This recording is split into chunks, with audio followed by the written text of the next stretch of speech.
కృష్ణాష్టమి మనం ఎంతో ఇష్టంగా చేసుకునేటటువంటి పండుగ. కృష్ణతత్వం అంటేనే సమాజంలో కొంతమందికి మాత్రమే తెలిసింది ఏంటి అంటే అష్టభార్యలు, 16,000 మంది గోపికలు. కృష్ణుడు అనగానే సమాజానికి ఇది మాత్రమే తెలుస్తుంది కదా గురువుగారు. దీన్ని ప్రతీకగా చూపించే ప్రక్రియలోనే కృష్ణాష్టమి కూడా చేస్తున్నారు. అంటే అమ్మాయిలందరికీ గోపికల వేషం వేసి మధ్యలో కృష్ణుడు కూర్చోబెట్టి అంటే ఈ సాంప్రదాయాన్ని ముందుకు తీసుకెళ్లే ప్రక్రియ జరుగుతుంది. కానీ అసలు కృష్ణాష్టమి అనే సాంప్రదాయం ఎలా వచ్చింది? దాన్ని కృష్ణుడు ప్రతి పనిలోనూ ఏదో ఒక తత్వం ఉంటుంది కదా, కృష్ణాష్టమికి కృష్ణుడు చెప్పిన తత్వం ఏంటి? ముఖ్యంగా అమ్మ, మనం భగవంతుడిని ఆరాధిస్తూ ఉంటాం. అది అమ్మవారు కావచ్చు, స్వామివారు కావచ్చు, ఈశ్వరుడు కావచ్చు, ఏ దేవత అయినా సరే భగవంతుడు చెప్పింది ఏమిటి అంటే, ఎవరికైతే పూజ చేస్తున్నామో ఆయనలో ఉండేటువంటి లక్షణాలని మనం పుచ్చుకొని మనలో నింపుకొని మనలో దైవత్వాన్ని నింపుకొని దేవుడికి పూజ చేయమని మన ధర్మం. దేహో దేవాలయ ప్రోక్తో జీవో దేవ సనాతన తచ్ఛేద అజ్ఞానరన్మాయం సో అహంభావేన పూజయేత్ అంటాడు. దేహమే దేవాలయం, జీవుడే సనాతన నుంచి వస్తున్నటువంటి దేవుడు. తత్ ఛేద అజ్ఞాన నిర్మాల్యం, నిన్నటి దేవుడి దగ్గర నిన్న పెట్టిన పూలు నిర్మాల్యం అంటాం. ఎలా అయితే అవి తీసి పక్కన పడేస్తున్నామో అలాగే అజ్ఞానం అనేటువంటి నిర్మాల్యాన్ని నీ మనస్సులోంచి తత్ ఛేద అజ్ఞాన నిర్మాల్యం, అజ్ఞానం అనేటువంటి నిర్మాల్యాన్ని తీసి పక్కన పడేస్తే సో అహంభావేన పూజయితే నువ్వే పూజ చేసుకో, నువ్వే దేవుడు. అది మన శాస్త్రం చెప్తోంది, మన ధర్మం చెప్తోంది. అవన్నీ వదిలిపెట్టేసి లక్ష్మీదేవికి పూజ చేస్తాం, తర్వాత విష్ణుమూర్తికి పూజ చేస్తాం, వెంకటేశ్వర స్వామికి పూజ చేస్తాం, కృష్ణుడికి పూజ చేస్తాం, రాముడికి పూజ చేస్తాం. రాముడికి పూజ చేస్తున్నామంటే ఏం చేయాలి? రాముడు ఏం చెప్పాడో ఆ బాటలో నడిస్తే రాముడు ఆనందపడతాడు. రాముడికి 1,00,000 పూలు తీసుకొచ్చి పూజ చేస్తే ఆనందపడ్డు. ఆయన ఏం చెప్పాడో, ఆయన మార్గం ఏమిటో ఆ మార్గంలో మనం నడిస్తే రాముడు సంతోషపడి మనకు అనుగ్రహిస్తాడు. అవంతా వదిలేస్తున్నాం. దీంట్లోనే అద్భుతమైనటువంటి తత్వం ఏమిటి అంటే కృష్ణతత్వం. కృష్ణతత్వం అనేది చాలామందికి 16,000 మంది గోపికలు, అష్టభార్యలు, వీళ్ళు మాత్రమే కనబడే ఒక చిలిపితనం మాత్రమే కనపడుతుంది తప్పితే అసలు కృష్ణతత్వం అనేది పరమాద్భుతమైనటువంటి తత్వం. మన తలరాతలను మార్చేటువంటి గీతనిచ్చింది కూడా శ్రీకృష్ణ పరమాత్మ. అది చదివితే చాలు మనం ఏం చేయాలో ఏం చేయకూడదో మొత్తం తెలిసిపోతుంటాం. గీతామగ్రంథం అనే ఒక పుస్తకం ఉంటుంది. గాంధీ గారు ముందు మాట దాంట్లో రాశారు. ఏమని అంటే, నాకేదైనా సమస్య వస్తే గీతామగ్రంథం పుస్తకం తీసుకొని ఏ పేజీ వస్తే ఆ పేజీలో ఉన్నటువంటి మొత్తం చదువుతా అంశాన్ని, నాకు నా ప్రశ్నకి సమాధానం దొరుకుతుందని చెప్తున్నాడు. ఏ పేజీలో అయినా ఆయనకి సమాధానం దొరుకుతుంది. అది ఏ పేజీ, 2వ పేజీనా, 4వ పేజీనా, 100వ పేజీనా అని చూడరు. పుస్తకం ఓపెన్ చేయగానే ఏ పేజీ వస్తే ఆ పేజీ చదివితే ఆయనకు కావాల్సిన ప్రశ్నకి సమాధానం దొరికిపోతుందని చెప్తున్నారు. దాంట్లో రాసిన ముందు మాట ఆయన గాంధీ మహాత్ముడు. అలాంటిది ఆ గీత తత్వాన్ని వదిలేసాం, గీతను మర్చిపోయాం. మన తలరాత మారాలంటే ఎలా మారుతుంది? మరి మారదు కదా.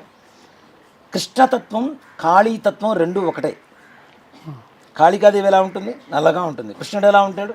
నల్లగా ఉంటాడు. కృష్ణుడు చేసింది ఏమిటి? కాళీయం అర్థం, అవునా?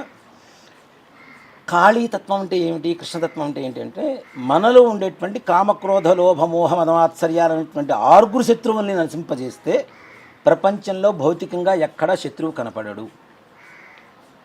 అంతే కదా. ఇవి లేకపోతే శత్రువు ఎందుకు? కోపం లేదు, ఆశ లేదు, ఏమీ లేనప్పుడు శత్రువు ఎందుకు కనపడతాడు?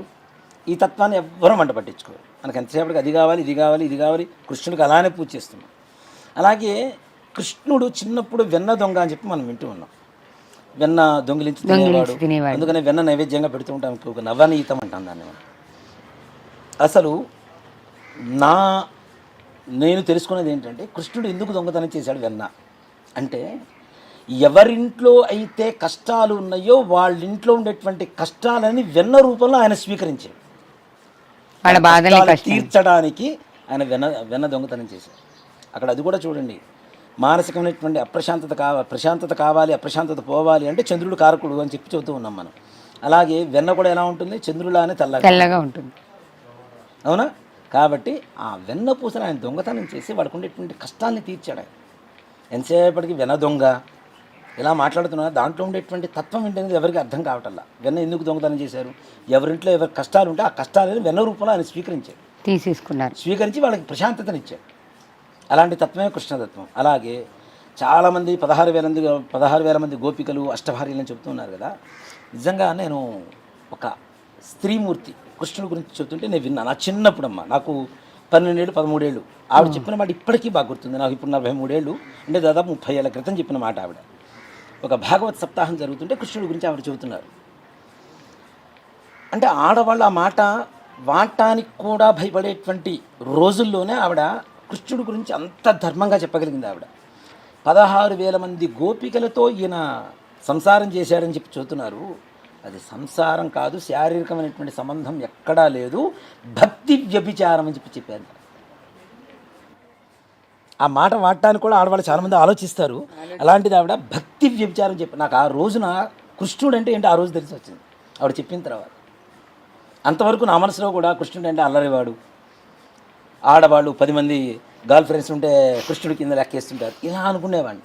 అని ఆ రోజు నుంచి నాకు తెలిసి వచ్చింది కృష్ణతత్వము అంటే మానసికమైనటువంటి భక్తి, భక్తిలోనే వ్యభిచారం అది, అంతేకాని వేరే రకమైనటువంటి ఇది కాదు, శారీరకమైనటువంటి సుఖాలు సంతోషాలు కాదు ఆయన అనుభవించింది. వాళ్ళందరికీ కూడాను భక్తిని ప్రసాదించాడు ఆయన, భక్తి ద్వారా ముక్తిని ప్రసాదించాడు. అంతేకాని కృష్ణతత్వం అంటే ఏదో 10 మంది అమ్మాయిలను వేసుకొని తిరగడం, ఇప్పటికీ మీరు చదువుతున్నట్టుగా 10 మంది ఆడపిల్లలకి గోపిక వేషాలు వేసి మధ్యలో ఒక చిన్న పిల్లవాడిని పెట్టి, అదే భర్త కృష్ణుడిగా ఉంటే మాత్రం ఒప్పుకోరు, కొడుకును మాత్రం కృష్ణుడి వేషాలు వేసి తిప్పుతూ ఉంటారు, అంతే కదా.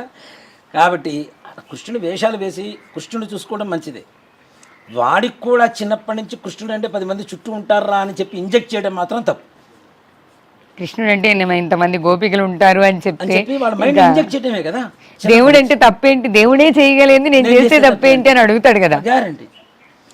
భగవంతుడి లీలలో ప్రతి ఒక్కదానికి ఒక కారణం ఉంటుంది. ఆ కారణం లేకుండా ఏవీ లేవు. ఆ తత్వాన్ని తెలుసుకోకుండా మనకి తెలిసిందే తత్వం అనుకొని మనం ముందుకు వెళ్ళిపోతూ పిల్లలకి మైండ్లో ఇంజెక్ట్ చేస్తూ, ఇప్పుడు ఎవరైనా ఒక 3-4 అమ్మాయిలు ఒకరితో మాట్లాడుతున్నారంటే వాడికి ఏంట్రా కృష్ణుడు రా అంటారు. అవును, అసలు కృష్ణుడు అంటే ఏంటి అనేది తెలుసుకుంటే ఆ మాట అనరు. రాముడి కంటే కూడా పరమ పవిత్రమైనటువంటి వాడే కృష్ణుడు అని చెబుతాను నేను. ఆయన తత్వమే అది. కృష్ణం వందే జగద్గురు అని చెబుతున్నాం. రాముడిని కూడా జగద్గురుగా ఎక్కడ ప్రకటించలే ఎవరు. కృష్ణం వందే జగద్గురు, ప్రపంచం మొత్తానికి మొట్టమొదటి గురువు ఎవరు అంటే కృష్ణుడే. గీతను ప్రసాదించినటువంటి ఆది గురువు ఎవరు అంటే కృష్ణుడే. ఆయన గురువుగా భావించి ఆయన పూజ చేయడం అనేది విశేషం. చాలామంది కృష్ణాష్టమి రోజున ఉదయం పూట పూజ చేస్తారు. ఉదయం పూట కదా, ఆయన పుట్టిన అర్ధరాత్రి. అవును, కాబట్టి అర్ధరాత్రి సమయంలో పూజ చేయటమే కృష్ణుడికి విశేషం. నవనీతం తప్పనిసరిగా మీకుండేటువంటి కష్టాలు ఇందాక చెప్పినట్టుగానే మనకుండేటువంటి కష్టాలని నవనీత రూపంలో కృష్ణుడికి సమర్పిస్తున్నాం. మనం మనో సంకల్పం ఏదైతే ఉందో, మన కష్టాలు ఏవైతే ఉన్నాయో అవి నవనీత రూపంలో కృష్ణుడికి సమర్పిస్తూ ఉన్నాం. కాబట్టి అర్ధరాత్రి రాత్రిపూట అవకాశం లేదు, కనీసం 8:30-9 గంటల నుంచైనా పూజ చేసుకొని చక్కగా కృష్ణనామ స్మరణ చేసుకుంటూ భగవద్గీతని ప్రవచనం చేసుకుంటూ, అందుకనే పిల్లలకి వారానికి ఒక్క భగవద్గీత శ్లోకం నేర్పించిన చాలామంది నేర్పిస్తున్నారు. మంచి పద్ధతి, ఆన్లైన్లో నేర్పిస్తున్నారు కొంతమంది. మా తమ్ముడు ఉన్నాడు రాఘవేంద్ర శర్మ అని, వాడు కూడా ఆన్లైన్లో అందరికీ భగవద్గీత శ్లోకాలు నేర్పిస్తున్నాడు చక్కగా. అది నిజంగా మంచి పద్ధతి అమ్మ. గీత నేర్చుకుంటే ఆ గీతలో ఉండేటువంటి తత్వం ఏంటో తెలుసుకుంటే ఎవరు శత్రువులు ఉండరు, ఏముండరు. మనం చేయవలసినటువంటి ధర్మం ఏదైతే ఉందో ధర్మాన్ని మనకు తెలియజేసేటువంటిదే గీత. కాబట్టి భగవద్గీత పారాయణ చేయటం, కృష్ణనామస్మరణ చేయటం, ఈ రెండు కూడా కృష్ణాష్టమి రోజున తప్పనిసరిగా చేయగలిగితే శ్రీకృష్ణ పరమాత్మ అనుగ్రహం కలుగుతుంది. అలాగే సమస్త కోరికలు ఏవైతే ఉంటాయో మన సంకల్పాలు తప్పనిసరిగా నెరవేరుస్తాడు కృష్ణ పరమాత్మ. ఆయన లీలలు ఎలా ఉంటాయో ఎవ్వరూ చెప్పలేం. మనతోనే ఉంటూ మనల్ని ఆడిచ్చేటువంటి తత్వమే కృష్ణతత్వం. మనతోనే ఉంటాడు, మనల్ని ఆడిస్తూనే ఉంటాడు. అది పిల్లల రూపంలోనా పెద్దల రూపంలోనా తీసి పక్కన పెడితే నీ ధర్మం, నీ కర్మను అనుభవించవలసిందే, నువ్వు చేయవలసింది అదే కదా. కర్మతత్వం చెబుతుంది అదే కదా. కాబట్టి ఆ కృష్ణ భగవాన్ని నమ్ముకున్న వాళ్ళు ఎవ్వరూ కూడా, నిజంగా ఒక మాట చెప్పానంటే, ఇప్పుడు రాముడి కంటే కృష్ణుడికి ఎక్కువ భక్తులు అయ్యారు, చాలామంది పెరిగారు. అది ఇస్కాన్ పుణ్యమా లేదంటే వేరే వాళ్ళ ఇదా తీసి పక్కన పెడితే, నిజంగా భగవంతుడు కృష్ణ పరమాత్మ మరలా పుడతాడేమో అనేంత కృష్ణ భక్తిలో మునిగిపోయేటువంటి వాళ్ళు చాలామంది ఉన్నారు. ఆయన తత్వం తెలుసుకుంటున్నారు. తెలియని వాళ్ళు తప్పనిసరిగా భగవద్గీత చదవండి. తెలుగులో ఉన్నాయి, అవి చక్కగా అందరికీ అర్థమవుతుంటాయి. ఇంగ్లీష్లో ఉన్నాయి, హిందీలో ఉన్నాయి. ఎవరు ఏ భాషలో ఉన్నా చదువుకొని ఆయన తత్వాన్ని వంట పట్టించుకొని ఆయనకి పూజ చేయండి, ఆయన అనుగ్రహం కలుగుతుంది. ఈ కృష్ణాష్టమి రోజే కృష్ణుడు జన్మించాడా గురుగారు? అక్కడ ఓ మాట చెప్పాలంటే రోహిణీ నక్షత్రం అష్టమి తిథి అనేటువంటిది ఆయనది, కృష్ణ అష్టమి. అది చాలామంది దీన్ని కూడా బహువర్ధాలు తీస్తూ ఉంటారు. బహుళ పక్షంలో వచ్చింది కాబట్టి కృష్ణాష్టమి, కృష్ణపక్షం కదా, అందుకని కృష్ణాష్టమి. లేకపోతే అసలు కృష్ణాష్టమి కాదు అని. శ్రీకృష్ణ పరమాత్మ జన్మించింది కృష్ణాష్టమి రోజునే, రోహిణీ నక్షత్రంలో ఆయన జననం జరిగింది. చూడండి, రోహిణీ నక్షత్రంలో పుట్టిన వాళ్ళు చాలామంది ఆయన పోలికలతోనే ఉంటారు, నల్లగానే ఉంటారు. చాలామంది ఉన్నారు. మా స్నేహితులను నేను చాలామంది చూశాను. కరెక్ట్గా కృష్ణాష్టమి రోజున రోహిణీ నక్షత్రంలో మా స్నేహితుడు ఒకతను పుట్టాడు. నేను అతను చూస్తే, అతని పేరు సుబ్రహ్మణ్యం, కానీ అతను చూస్తే కృష్ణుడు గుర్తుకొస్తుంటాడు. ఆయన లీలలు కాదు, ఆయన ఆకారం నిజంగా అట్లానే ఉంటాడు. కృష్ణుడి లక్షణాలు కూడా చాలా వరకు ఉంటాయి. అంటే అల్లరి చిల్లర వేషాలు కాదు, నలుగురు సహాయపడాలి, మంచి పని చేయాలి, ఎవరికైనా మంచి చెప్పాలి అనేటువంటి ఒక తత్వంతో ఉంటాడు. ఒక దేవాలయాన్ని అర్చకత్వం చేస్తూ ఉన్నాడు, చక్కగా దేవుడిని నమ్ముకుని, భగవంతుడిని నమ్ముకొని. ఒక డెడికేషన్ అన్నమాట. కృష్ణుడు అంటే డెడికేషన్, అర్పిత బుద్ధి, అర్పణ ఉండాలి. మొత్తం మనం ఏం చేసినా చూడండి, కృష్ణార్పణం ఉంటాం. దీనికి ఒక చిన్న కథ చెప్తానమ్మా. గుంటూరు జిల్లాలో రెంటపాళ్ళ అని ఒక విలేజ్ ఉంది. దానికి దగ్గరలో ఇంకొక చిన్న కుగ్రామం ఉంది. ఆ కుగ్రామంలో వేణుగోపాల స్వామి వారి దేవాలయం, మంచి విశేషమైనటువంటి దేవాలయం ఉంది. ఆ దేవాలయంలో ఒక అర్చకుల వారు పనిచేస్తూ ఉంటారు. ఆ ఊళ్ళో ఒక పెద్ద ఆవిడ, ఒక 75 ఏళ్ళు దాదాపు వయసు వచ్చిన ఆవిడకి ఈ పూజారి గారిని పట్టుకొని, నా ముక్తి కలగాలంటే ఏం చేయాలి అని చెప్పి అడిగింది.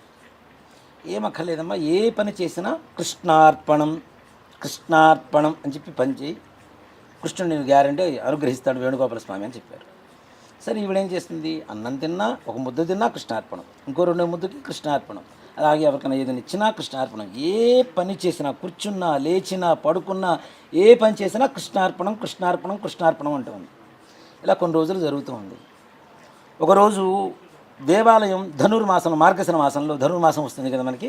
ఈ ధనుర్మాసం పొద్దున్నే 4 గంటలకు తాళాలు తెరిస్తే దేవాలయంలో కృష్ణుడి మీద పేడ నీళ్లు ఉన్నాయి, మొత్తం పేడ నీళ్లు ఉన్నాయి. ఊళ్ళో జనాలందరూ చూసి, పూజారి ఏదో చేశాడు, రాత్రిపూట క్షుద్ర పూజలు చేశాడు ఇక్కడ అని చెప్పి ఆయన్ని నిలదీశారు. అయ్యా నేనేం చేయలేదయ్యా. సరే అయిపోయింది, శుభ్రంగా కడిగారు, మరలా తాళం వేశారు. మరుసటి రోజు పొద్దున్నే మళ్ళీ తాళం తీస్తే మరలా పేడ నీళ్ళు ఉన్నాయి.